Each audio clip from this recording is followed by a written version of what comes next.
Hi there, I'm Lee Randall and I am at home with Yvette Fielding. Now long before she was our first lady of the paranormal, the world got a taste of Yvette Fielding's bravery when she became Blue Peter's youngest ever presenter, taking on not only live television, but that triumvirate of terror, children, animals, and roller coasters. Fast forward through appearances on nearly every television program in Britain, and we find Yvette and her husband Carl Beatty starting a production company and taking a massive personal gamble in creating Most Haunted. It paid off, and to this day it remains one of living TV's highest rated original shows.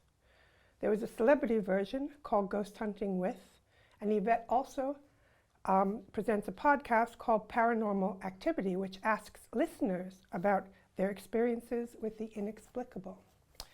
However, I predict she's also on track to become one of Britain's best-loved children's authors with her series for middle grade readers, the Ghost Hunter Chronicles. The first installment, The House in the Woods, introduced us to best friends Clovis, Eve, and Tom, along with their families. The newest one is called The Ripper of Whitechapel, and it finds the trio going head-to-head with one of the scariest serial killers England has ever known. So welcome, Yvette. What a pleasure to be here talking to you in your beautiful, beautiful home. Oh no, it's absolutely a pleasure to have you here, and also what a lovely welcome from yourself. Well, I do try. Tell me, when did your interest in the paranormal start? Was it as a child, just like the kids in the books? Yes, I suppose so. I had always been interested in it, but at the same time, I've been frightened of it. Mm-hmm. So I used to watch a TV program, and it was on ITV, and it was called Arthur C. Clarke's Mysterious World, and I loved these shows. They were absolutely fantastic, and he was the first person that delved into the paranormal and the unexplained. And as a kid, I would watch these and be absolutely fascinated. And then, I suppose, spool forward, I was sort of in my early 30s, and late 20s, and I was staying at my mum's house, and I woke up and saw half a man standing at the bottom of my bed from his torso up to his head, and it was a World War II soldier, and his hair was absolutely parted, it was brill creamed, he had a uniform on, but it was so clear and so much detail, and he was just staring at me. Well, of course, I screamed the house down, but that started my intrigue in doing research and historical research, and I found out that at the bottom of my parents' garden there was a wood, and the main train line from Stockport, or Manchester, through to London, that's where it runs. And during World War II, the train ran through with all these young soldiers, and one young soldier threw himself off the train and got cut in half. And apparently there are 5 houses on this small road, and each house had all seen the same soldier, and he liked to stand at the bottom of the bed and shake the beds. So that was my first foray, a proper foray into the world of the paranormal, but also delving into that research, going to the library, finding out about the history of the location, and I just loved it. Where exactly is the line between what we call normal and what we call paranormal? Because in my head, I think if you have if you're receptive to it, that line really doesn't. It's not a proper line of demarcation, is it? It's not a solid, fixed thing. Yeah, that's a great way of putting it, actually. I've never thought of it like that before. So it's anything that's not normal, anything that you cannot give a logical explanation for. So it doesn't necessarily mean it's spooky, it's just paranormal, it's just not normal. Right, okay, so we could argue about what the phrase normal means, couldn't we? I think you and I would be on the side of maybe normal's a bit of a bigger experience, more of a spectrum. And you mentioned, if you're open to it, the line sort of slightly faded. And I think we all have the capability to be open, to be able to see the other side, to contact the other side, to contact our loved ones. It's whether we choose to do it. and by meditation, or I like to call them banana naps in the afternoon, go for a little afternoon sleep. Yeah. And I think that way, I don't know why the afternoon, but I don't think you're in as much a deeper sleep as you would be at night time. So therefore, the spirit world finds it easier to communicate with you. And they can do this by giving you very vivid images or incredibly vivid dreams, which I've had myself multiple times. Have you actually spoken to people you've lost in dreams? I have. My father came to me. The first time, it was an incredible experience. I actually woke up with tears streaming down my face because it was the first time that I'd seen him since his death. And it was a beautiful white room. I walked into the room. He came towards me and he was wearing a blue linen shirt, which is what he would have worn in life, and a pair of sort of chinos, khaki trousers, very summery, and his skin was amazing, and his hair, full head of hair, and he looked in about his 30s, so he died when he was 72, and his eyes were electric blue, and he just hugged me and put his arms around me and just hugged me. And there are no words to describe the feeling that I felt during that embrace. It was bigger than love. It was just, it took my breath away, and the emotion, it was real. I woke up, he had been to visit me, and I had tears streaming down my face because I didn't want him to leave me. I then asked him, can you show me what death is like? I want to feel what we feel when we die. Because talking to the other side, they always say, give me that feeling, explain to me what it's like that moment when you leave your body. What is that feeling like? And they'll always spell out either the Ouija board or the knocking board, the tapping board that I talk about in the books. They'll always spell out the word bliss or blissful. So I wanted to experience this. And so twice it happened. And the first time I was in a car, and again, these dreams are so vivid, so clear, the colours are extraordinary. Yeah. And I am flying through the windscreen. So I've obviously had a crash. I'm flying through the windscreen. The noise is immense. It's like jet engines on either side of my ear. That's the only thing that I didn't like. But as I'm flying through the air, I'm then aware of this weightlessness and everything in slow motion.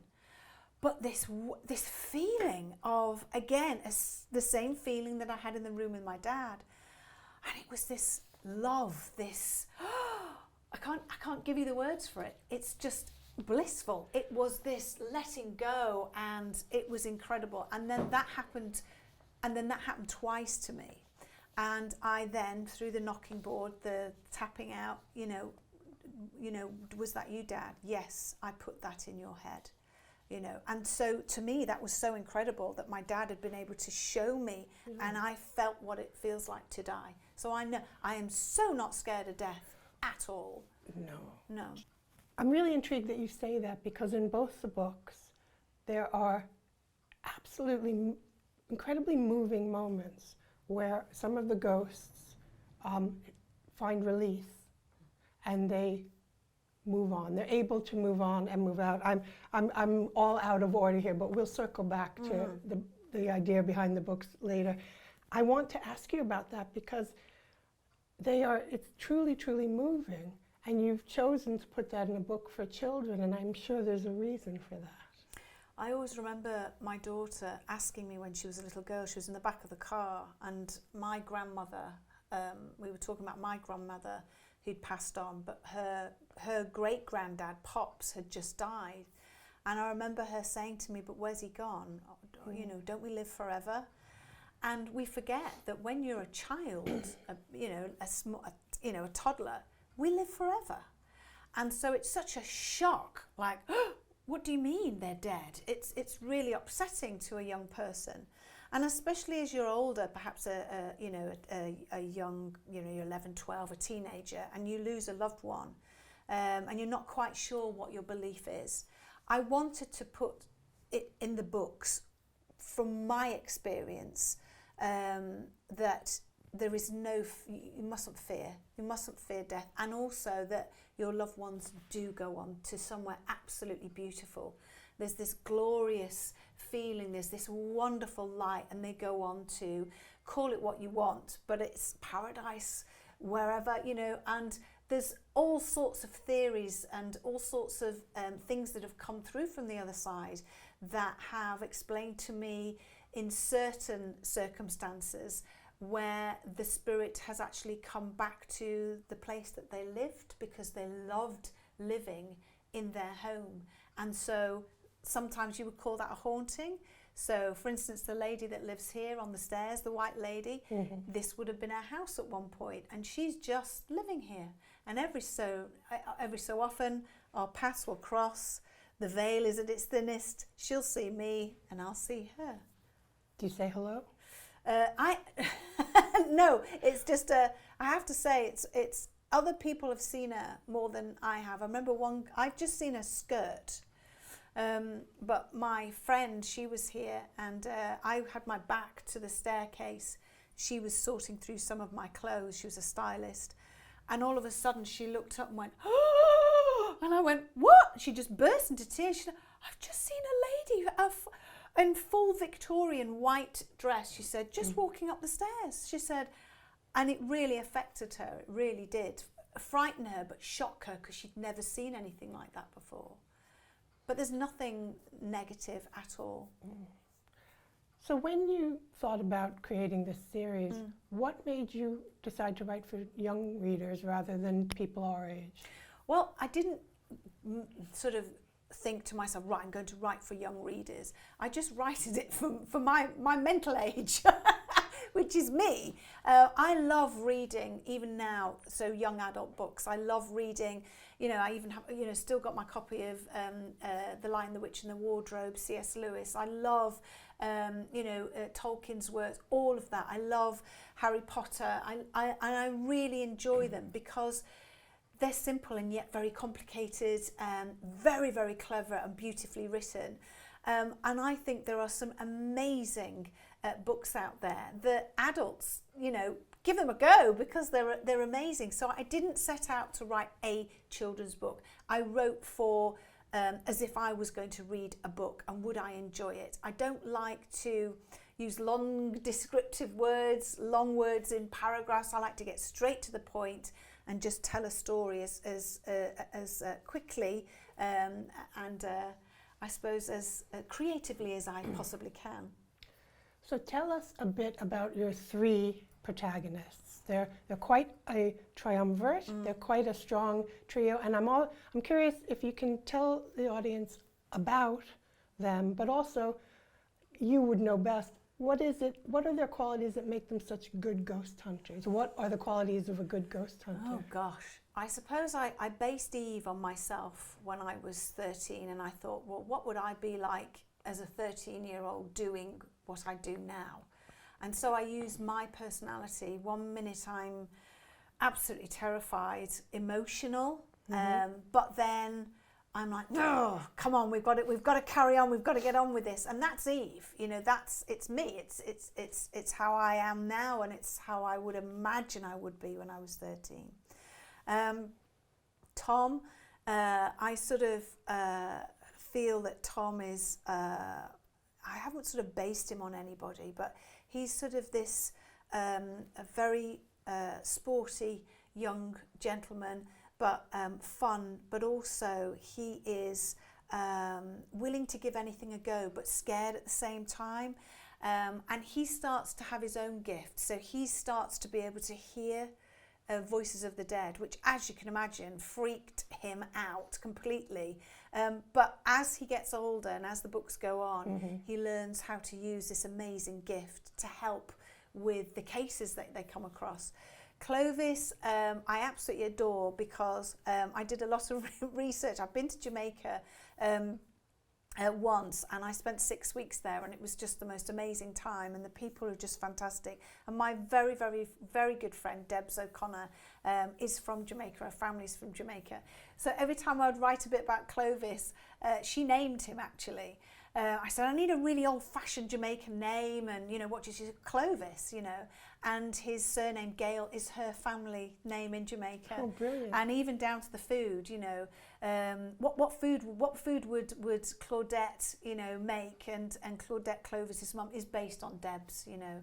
And so I just think that if you're going to write about something, I think you need to do your homework and know what you're writing about. And so Deb's, you know, is just, I dedicate, she's in my acknowledgement, she's the real Claudette. You know? But Clovis, he's our skeptic, open-minded skeptic. So he tries to look at the logic in everything.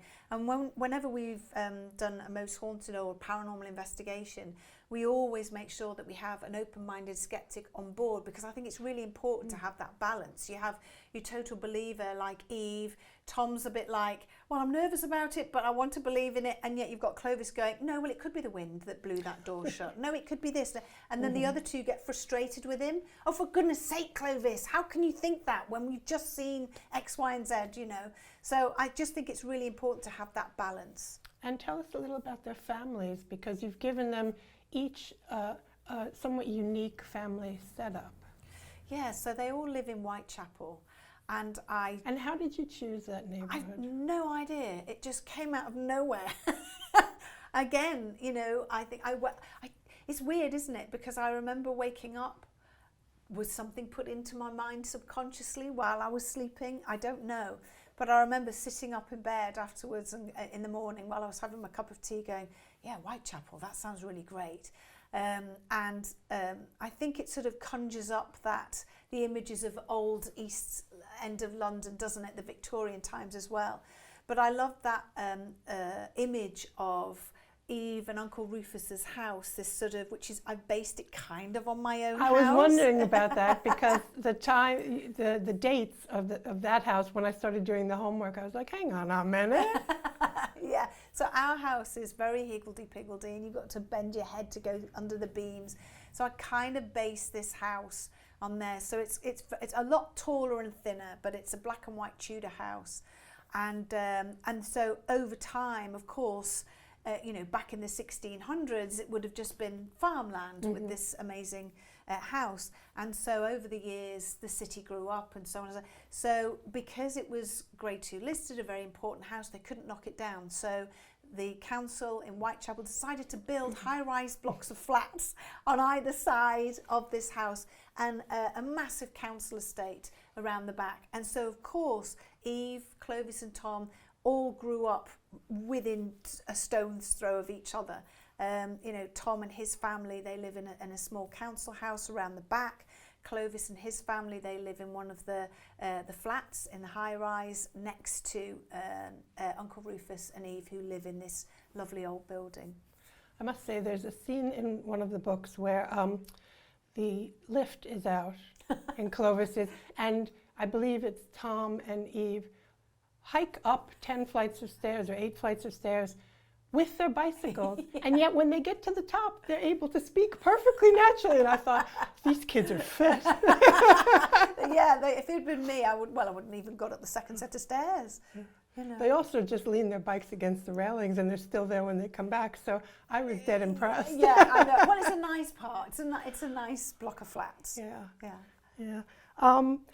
Let's talk a little bit about Rufus in particular, because he becomes very important, especially in the second book. Can you explain who he is to Eve and how they came to be living together? Yeah. So Uncle Rufus was basically Eve's uncle, and his wife and Eve's mum and dad. They were all on a train, and unfortunately, they died in a train crash. And so Uncle Rufus is the only surviving family member of Eve, and so he took her in. And so when she was small, she came to live with Uncle Rufus in his quirky, twisted Tudor house in Whitechapel. And it's very strange because in the subsequent books, we actually learn that a mysterious stranger actually saved Eve from the train crash. She was actually on it. Yeah. Ooh, we haven't gotten to that yet. Yeah, no, so that's all to come. So you've got everything mapped out? Yeah, okay. Kind of. Okay. Well, you spoke earlier about the importance of doing your homework and doing your research. you've done 20 years worth of research, haven't you? Because these books are chock full of actual things that you've experienced. Yeah. So there's a scene where people get trapped in a room and can't get out, and they can't figure out why. There are pennies from heaven, so to speak. There are voices. There are soldiers in one of the books. Can you talk about some of the different experiences that you said, okay, I'm going to take this real life experience and transpose it into fiction? So when Eve and Uncle Rufus, they're at the top of the house, they're hearing footsteps and they've been locked in, which is one of my biggest fears doing a paranormal investigation. Whenever I go into a room, I'll always put something in front of the door because I don't want to get locked in. It's actually happened to paranormal investigators that I've been with. And one was got locked in an attic and we couldn't get him out. That was really frightening. But I remember I was doing a show, a live Most Haunted investigation at RAF Raynham, and it was an amazing location. So it was an abandoned RAF big base, and I remember feeling something hit the small of my back and then tinker onto the floor. And then something else did the same to another investigator, tinkle to the floor. And we thought, what the heck? And we got our torches and we were looking down on the ground and we found, I've actually got them, I found World War II rifle shells. And it was an incredible moment for me because it was like, well, we knew they weren't on the floor beforehand, and yet here they were now. So we had a historian who actually came and had a look at them, took the serial number, and he said, no, these are genuine World War II shells. So that to me was incredible. So I used that when Eve gets hit and they wonder what it was, and there it is, it's a bullet. So that links to Eve with what happened to her, and also it helps with identifying who perhaps the ghost is in the first book. And there are other moments where all the furniture. Oh yes, that happened. And you said that happened here, yes, didn't you? Yes, so that happened in our kitchen. So I was on my own, Carl was away working, the children were away on holiday, and I was away on home, and I couldn't get in that door. I just couldn't get in, and I thought, what the heck's going on? And eventually I pushed the door open and there was a chair butted up against it. And I just looked at the kitchen table and all the heavy chairs were in a pyramid stacked on top of each other. Well, as you can imagine, my knees buckled somewhat. And it was an incredible moment. I took photographs of it. And we also used to get knocks at the door, and we used to go and answer the door and there's nobody there. That happened loads of times. The dogs would bark and we'd come downstairs and the table and chairs had all been moved, or the chair would be on top of the kitchen counter, which was incredible. There's been all sorts of, again, the knocking and tapping phenomena, which I talk about in the book. That to me is one of the biggest ways of communicating with the other side. So I will use either a Ouija board or I'll write out the alphabet on a piece of paper, and I'll say, is there a message you want to give me? And 2 for yes, 1 for no, and they'll knock twice, and then I'll point to a letter. And when they knock on that letter, I'll then write that letter down, and so words form and then sentences form. And I've had some incredible information come through. Names, that's how we found out about the children that haunt here, which is Elizabeth and Master Benjamin. And also a cavalier, ghost of a cavalier has been seen here. And allegedly he was shot on the end of the house here. We found musket balls when they renovated the house. And Carl, I think it was the first week we lived here, he was sat watching the telly in the front room and saw he said, why is there a man in fancy dress walking past the window in full cavalier costume with feathers and everything? And he ran out thinking, who's got into our garden? And there was nobody there at all. So we've had some spooky things happen here, but always lovely. And on investigations again, so the tapping, the knocking, poltergeist activity, coins dropping as well, and that's really fabulous. I love that because I call them pennies from heaven, because they just fall down. And the weird thing is that 9 times out of 10 they'll always be face up. which is really weird. And I remember looking at, what does And that that's a mean? good thing, That's a good, right? apparently that's a good thing. If they face the other way, it's not such a good thing. So I haven't come across a tails one yet, facing up. No, that would. Yeah. Now I'm going to be very wary about something like that. All of this is a bit scary. The books are scary. Why do we love being scared? Well, I'm not great about being scared, but many other people love being scared. They'll go to horror movies. They'll seek out dangerous situations. Why do you think that is? What is it about human beings? It's adrenaline, isn't it? It's having that adrenaline rush. Why do we go on roller coasters? Why do we sit there? I mean, I don't. But I used to when I was a kid. I have seen the footage. Yeah. But people will sit there and they'll be screaming, you know, waiting to be dropped. And they're screaming and crying. And I'm going to, why have you made me do this? And then they'll come back and then they'll be, you know, finish the ride. And then they'll be in absolute hysterics and go, I want to go again. And I don't know why we do it as human beings.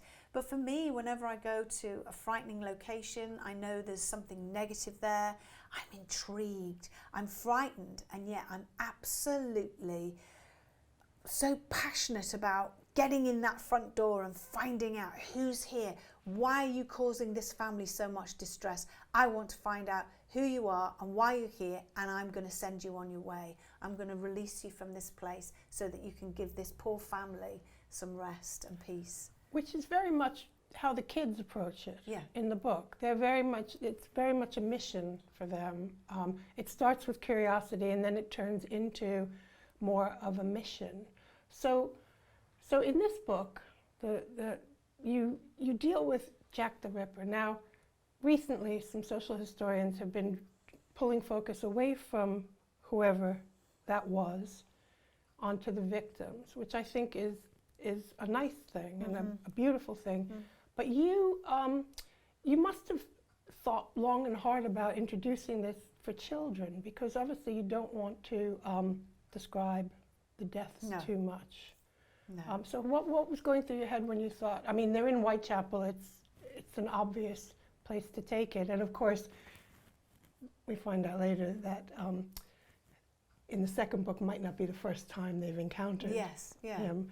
But what were you thinking about how to tackle this material? You're absolutely right. I had to be very, very careful, and just you know, I didn't want to go into the brutality of, you know, exactly what he did, because I just think there was no need to go down that road. I mean, there's one part at the end where, you know, it's actually told what occurred, and that's very dark, you know. And I was like, oh, is this too much? I'm not quite sure. And I really take, you know, all my advice from my publishers. You know, they're so brilliant at what they do, and they understand completely what I do and what my work is about. So together we're able to sort of, no, that's okay. Or I remember the first draft for the first book. Remember my editor went, no, that's a little bit too far. Right, cut that, edit, bring that back. Why don't you go down this road? So they're absolutely brilliant at getting in my head and knowing how I work. And that's such a, I can't tell you what a gift that is. So they're my sort of barometer, really. You know, is this too far? Is it not? You know, so I thank them very much for that. You know, they really help me. Yeah. You do, early in the book, introduce an interesting idea that he's quite evil, but you also introduce this idea that he might have chosen to release these people from living in penury and in horrible circumstances. And I found that really intriguing.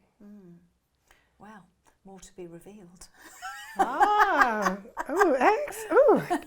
can't wait.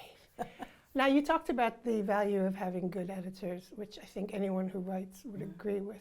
But you also did, again, back to your research, didn't you interview quite a few teenagers and young people to find out how much scary is enough scary, and what you can and cannot talk about? What was that like? So that was really interesting. So I was, there's two different situations. So the first, I was in a bookshop, and what happened was there was a lovely lady there, and she had two young sons. I'd say young, they were about 13, 14.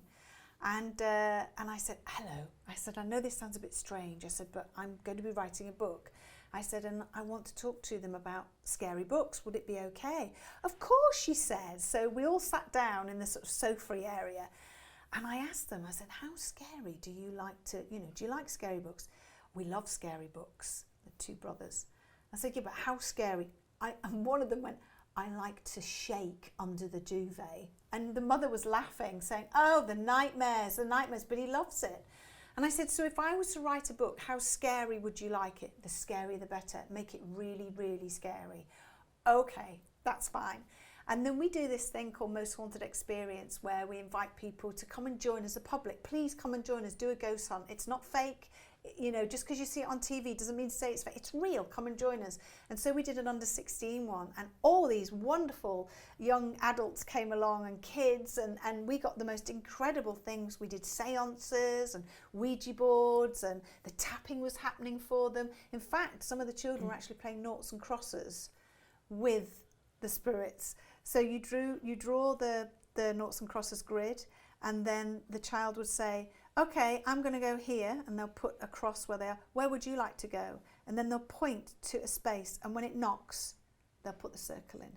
And it was incredible, and these kids were queuing up going, I want to play, and it was absolutely fantastic. And it was there again, I asked them, I'm writing these books, how scary, please, please, please make it really, really frightening, really scary, the scarier the better. So I did my research, and I've made it scary, and yet some adults will read it, so it's not scary enough, and I'm like, yeah, I know, but I'm not writing it for adults, I'm writing it for young-minded people like myself. Don't you think it's the case, no matter what age you are, that when you read something, whether it's scary or it's a thriller of a different kind, that as a reader you're so into the story that you think, how would I deal with this? How might I, if I was Eve, if I was Clovis, how might I behave? Yeah. And I think that's really important, because I think that lots of young readers will look at Eve, Clovis and Tom and think, oh, well, would I run, or would I scream like Eve, or would I cry like Eve, or would I question, am I like Clovis? And so, I want to be able to, with Most Haunted Experience, be able to do more ghost hunts for under 16s, because the amount of young people that are really into the paranormal and really want to be ghost hunters is incredible. It really is, and very exciting, to open that world to them is great. So at the risk of sounding like Glinda in The Wizard of Oz, are there good ghosts and bad ghosts? And why would that be? Well, as in life, as in death. So, if you're a bad person on this plane, just because you die and go on to the next one doesn't mean you suddenly turn all angelic. No, there are good ghosts and bad ghosts, absolutely, as there are good people and bad people. I've had experiences with both. And the more frightening situations have always been with the negative energies, the nasty, evil ghosts. Normally they're too frightened themselves to move on because of what they think awaits them.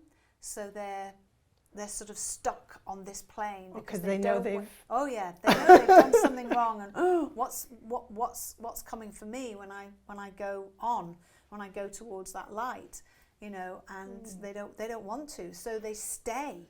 They're sort of, we call it earthbound. They stay here, causing havoc, mayhem. Their energy is pure evil And harm. Yeah, absolute physical harm because as well. there's an incident in the book that I'm not going to give away, spoilers, that I think might come from a horrible experience you had filming one of the episodes where people were actually physically harmed. Yeah. So when people say, oh, ghosts can't harm you, and I always believed that. I thought, well, how it's not possible? But it's very, very true, and I witnessed it myself. The first time I witnessed it, it was in Edinburgh Vaults. And it was an absolutely horrific experience. I was hosting the show live across the UK and also live across America. And we had all these cameras, and there's a stone circle. And this stone circle dates back hundreds of years. Allegedly, witches used it as their coven. if you stand in the centre of the circle and be disrespectful, they can harm you. Now, we'd heard that people that were tourists were going into the vaults, but complaining to the people that were running the tours that they got scratches on their arms, their hands, and on their necks. And we'd heard about this and thought that's what piqued our interest. Thought we've got to go and investigate there. So 3 members of the team, all male, decided that they were, before we went live on air, they were going to stand in the centre of the circle and be very disrespectful and swear and do all this. Anyway, there we were live on air, and one of the cameramen has stood in front of the American cameras, half his back is to the American camera. And he's got a black leather jacket on and a white t-shirt under the black leather jacket, and he screams, Yvette, help me, my back, I'm burning. So I pull his leather jacket off, and through the white t-shirt, and you can see it on the American live transmission, is blood coming through the white t-shirt. We take his white t-shirt off, 3 enormous scratches from the top of his right shoulder right down to the left of the top of his left buttock. It was just the most horrific thing. Then Carl, who stood in the centre, Carl's my husband and the producer of the show, who stood in the centre of the circle with another camera, he screams out and slaps the back of his neck. 3 big scratches and blood is coming out of the back of his neck. The sound man, this is the bit that completely broke me, was he fell to the floor, and from his middle of his calf on the side of his leg down to his ankle was slashed open so badly that you could see the bone. He was taken to accident and emergency and had to have stitches. I had to hold it together because we were still live on air. I could not stop crying. And I actually said live on air, I quit, I resign, I cannot do this, because all of a sudden we're meddling in something we have no notion or understanding of what it is. And I was so shocked and so confused. We came off air, we all went upstairs into one of the rooms, and all the crew sat there just in shock and trying to process what had happened. I resigned and gave my notice in to the channel. I said I can't do it anymore. But they said, well, have a think about it. So I think I had a few weeks off, and then I got angry. I got really angry, and I thought, I need to find out where this is from. And so I started doing the research, and some of the most famous cases in paranormal history that have been made into Hollywood movies, The Exorcist, I mean, that was a little boy, it wasn't a little girl, but actually one of the phenomena there was scratches and burns on the body. And I've seen this now to the point where I'm actually used to it. Oh, you've been scratched, and I get excited. Oh, let me see. Oh, how fantastic. But it only happens when there's something negative there. So if you're going into a haunted location and there's a murder has been committed, the most awful things have happened in that place, you can feel it. You're a sensitive person, I know. You can walk into a room or a house, can't you? And you can feel it. And I can feel it straight away. And I think to myself, is something going to happen here? Is somebody going to get scratched or burned because of this energy? I don't know how it works or why it's caused. Is it just this negative energy that manifests itself in a, Carl and Stuart got burned in a house that we investigated, and Carl and Stuart both still have identical scars, and they describe it as being whipped across the arm with a crop, like a, I don't understand what it is. I think it's very frightening, but I wanted to be honest, so I've put these things in the book, you know. You have indeed. And I took advice, and I went, do you want them? Do you want it in the book? Do you not want it? No, put it all in, and that's what I've done. We've talked about some bad things. Let's talk about something lovely. There's the society, the SPI, and you create the Inspector Rutherford. Now, I immediately saw Margaret Rutherford before my eyes in some sort of unholy combination of both Madame Arcati and Miss Marple. I'm guessing I'm not far off the mark. You're absolutely right. And she's sort of the chief Ghost Hunter? Yeah, so she is the head, or one of the heads, of the Society of Paranormal Investigations, the SPI, and she talks like this, you see, very much like that. Margaret Rutherford, that's my impression of her, and I'm a huge fan of all her Miss Marples. I know Agatha Christie wasn't keen on her as a Miss Marple, but I just think she's marvellous, and her whole demeanour, the way she acts, everything about her, I absolutely adore Margaret Rutherford. And so I wanted to create this Detective Inspector Rutherford, and it's her, and even down to the hats that she wears, and the cape, and and the tassels, and in this the next book that I've written, you see more of her outfits, and they're getting more wilder as the books go along. But she's one of my favourite characters. I absolutely adore writing her, the way she walks, the way she talks, and how she has been involved in the SPI, and how she's a police officer first, but then of course there's this other side to her, the world of the paranormal. Yeah, she is fantastic. You've got the next book written already. Am I right that it's about the Pendleton Witches? Yeah. So at the moment, the working title is called The Rise of the Pendle Witches. And again, I had to be very careful about that because, this is a case that, many people feel emotionally tied to. There are still ancestors of the Pendle Witches.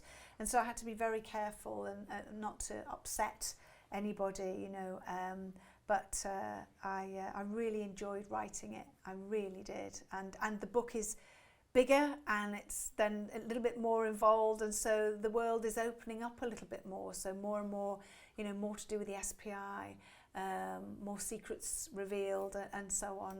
And I just love it. I absolutely can't wait.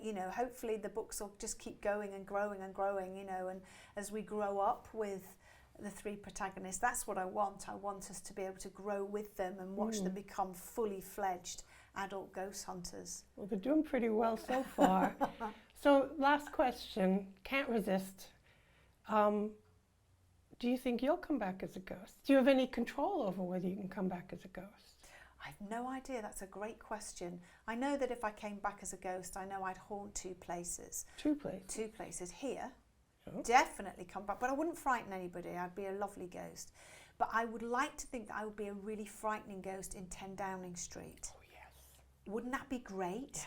Just as the Prime Minister's brushing their teeth, I would appear behind him or her over the shoulder and go, good evening, or leave messages on the steamed up mirror.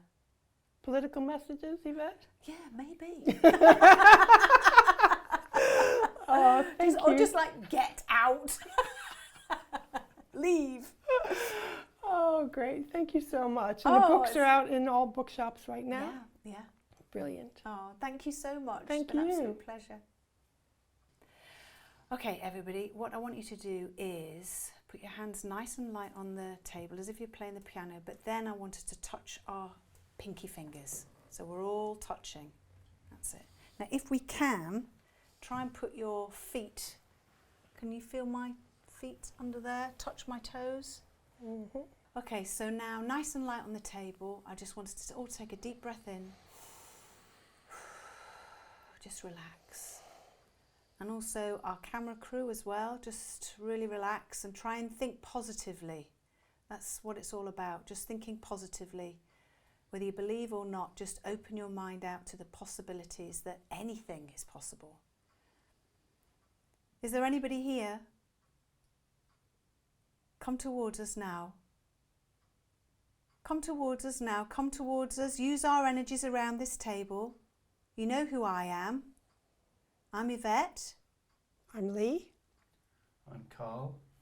I'm Paul. I'm Rob. We're all here to say hello, but you know who we are. Can you hear me? Come towards us now. Use our energies around this table. Can you try and shake the table, please, if you're here? Dad, if you're here, come and bring everybody else into the room. Can you shake the table? Make the chandelier move. Shake the table for us. Come on. Use our energies. Make a noise in the room. Come towards us now. Turn around us, move around us, walk around us in this room. Let us know that you're here. Can you shake the table for us, please? As a sign that you're with us. Can you hear my voice? Elizabeth? Master Benjamin, are you here? Richard Deacon, are you here? Come towards us. Come on, come and say hello. Move the table as a sign that you're with us. Perhaps there's some other people here that are related to people sat around this table that want to say hello. If there is, come on, come and say hello. Can you copy me? Can you tap on the table? Can you shake the table? Can we hear the scratching underneath the table?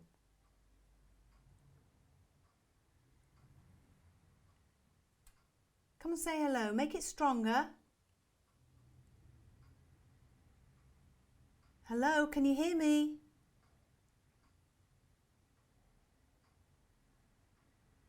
If there's anyone here, try to break through whatever it is that's holding you back. If you need energy, use our energy. I think we need the lights down.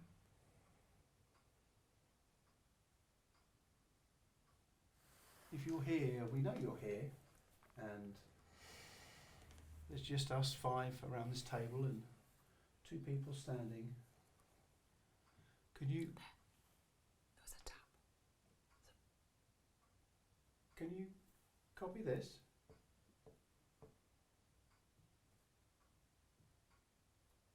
There you go. Yeah. Are you upstairs? Are you above us? It's so faint. Can you come down the stairs and join us around the table? Come on.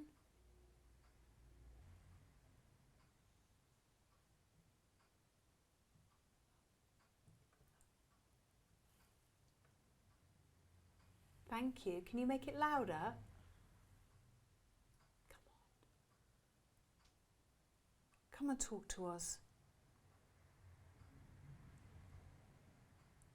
Can you copy me?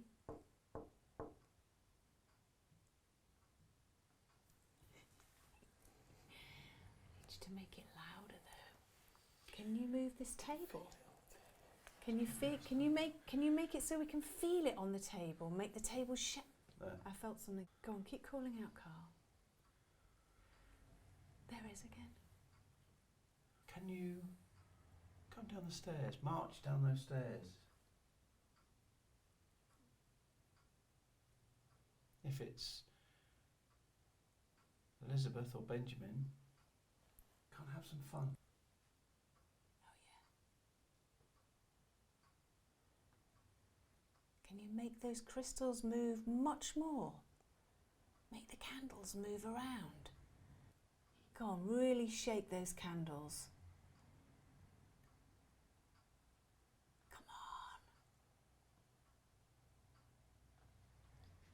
Come on, we know you're here. You've made a couple of tapping sounds. And I think it was you moving the table.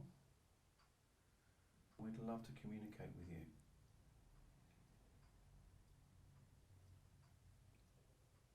Alan, if you're there, stop messing around and come through and do something, please.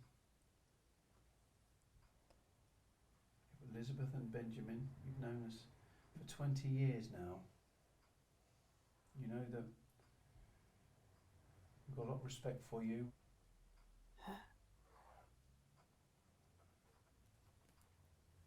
Can you give us some information through Yvette as she writes?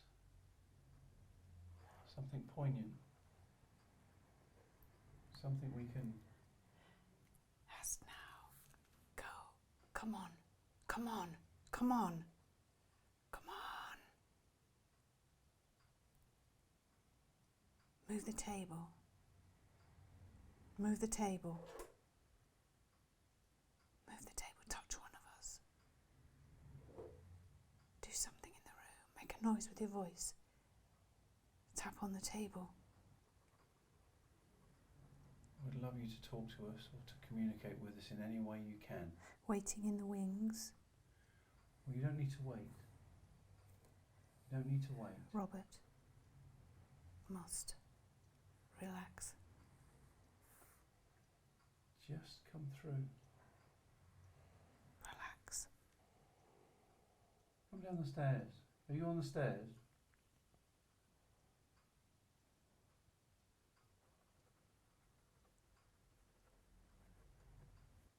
I feel the table is moving, like rocking, ever so slightly.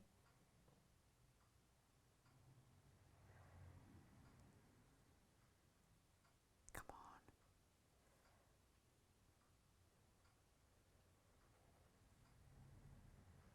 on. Oh, sorry, Robert, it's not you. My name is Robert. Somebody here called Robert is here with us. Is that right? Listen, look at that. Can you? Feel it? Yeah. Robert. Robert. Robert, is that you? I need to know. Robert, come forward. Apparently he's a relation of yours. Somebody called Robert. I think so. Well, he's saying he is. You don't even know. He'll be a really long, you know, like a great. Yeah. Is that you? I've not made I've stayed in the same position. Did you not hear that? Yeah, big a bang. Robert is here. Oh, I can't read what I've already. Something. Paul. He must think of me. He must find a relative. We need a surname, don't we? He's definitely a relative. Could be a friend. Listen. Yeah, I could do that. Robert, if this is you here now, can you just give us a tap? I really felt that. I Yeah. felt that my foot's on there and I felt it move. My foot's next to yours. That was 2 taps. James is here too. Must let me cry. I mean, no one's moving their feet. No, No. I can really feel that. James, are you here? James, do you need help? Do you need help? No, I got that wrong then. Okay, that's good. James, who the hell's James? Are you related to somebody here, James?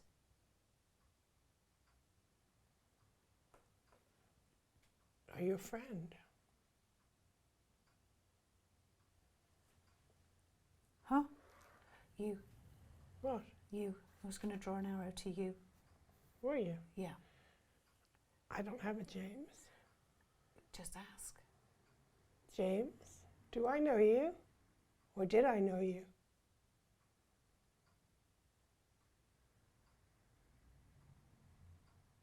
The table seems to sort of vibrate a little bit then. Or is that me making that up? I don't know, I've been feeling that all the I, time, you can know. I felt the tap in.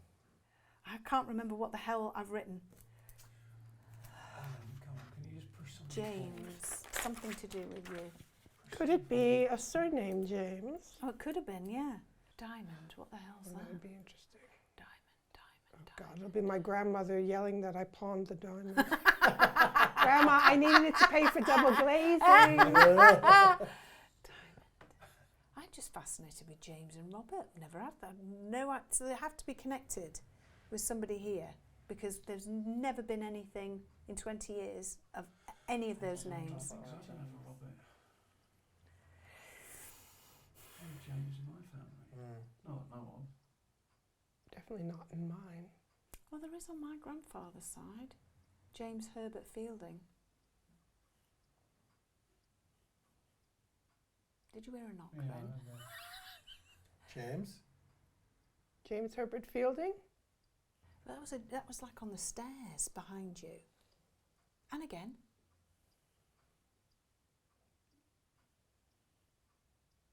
Is there somebody on the stairs? Can you hear her?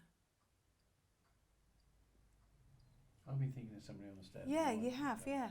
Who's on the stairs? Can you dip that light just for now, just to see?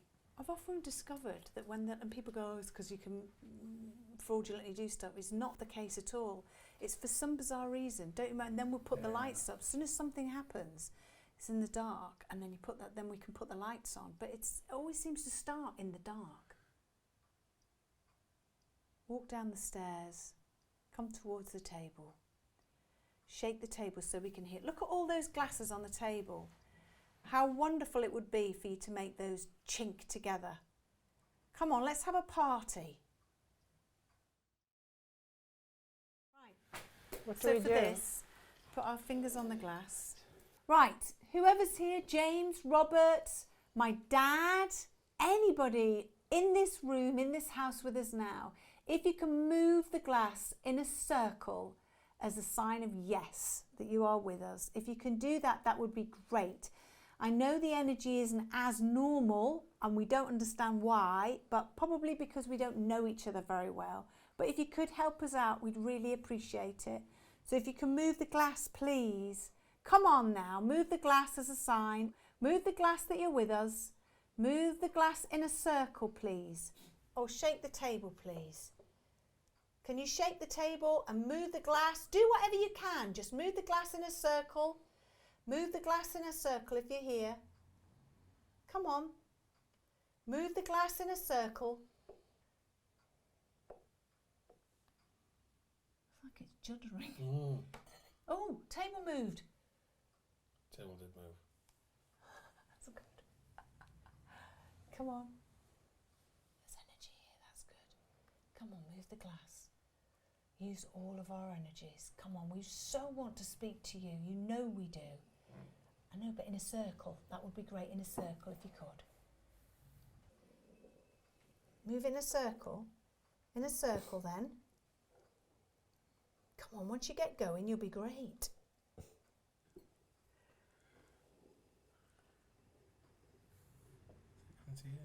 Ah. That's so weird. Oh my God.